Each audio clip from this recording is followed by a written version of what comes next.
Well, you know, not quite a year ago, I joined a few thousand of them in Sacramento, California. Tea Partiers, Democrats, Republicans, conservatives, liberals, independents, lots of them.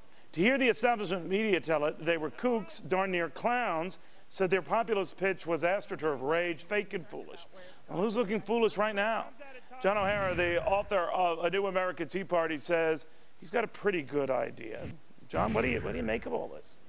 Hey, Neil, thanks for having me.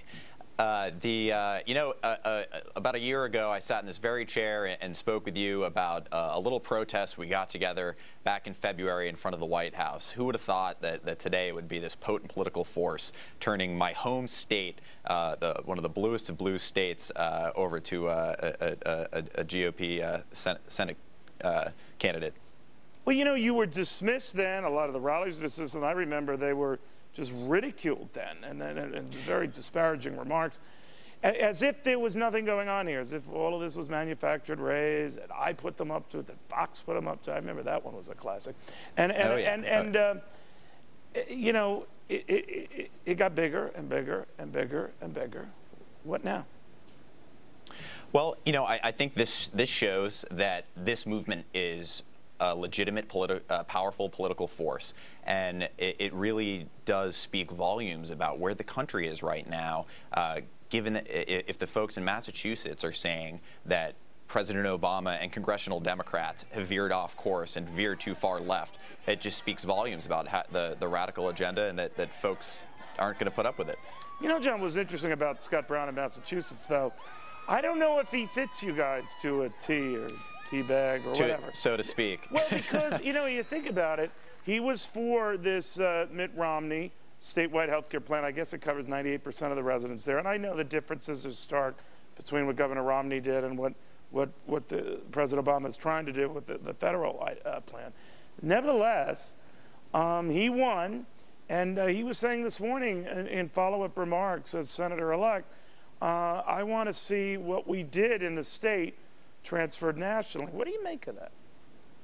You know, you're right. He's not perfect. He doesn't fit, to a T what I think a lot of folks in this movement would like to see. But I think there's a positive thing to be found there. You know, a lot of people wrote the Tea Party movement off, even as it gained strength, as potentially just being a spoiler, right. That they would siphon off votes to a third-party candidate. They had a third-party candidate option, a Kennedy, a different Kennedy, who was the libertarian candidate. Joe Kennedy, But what they did in Massachusetts was they exercised some political judgment and got behind the best option they had, and I think you're already that shows you're already seeing in the past have not always done that. Many argue they divided the Republican vote in this upstate congressional race that handed it to the Democrat. Now they were for very different reasons, I grant you.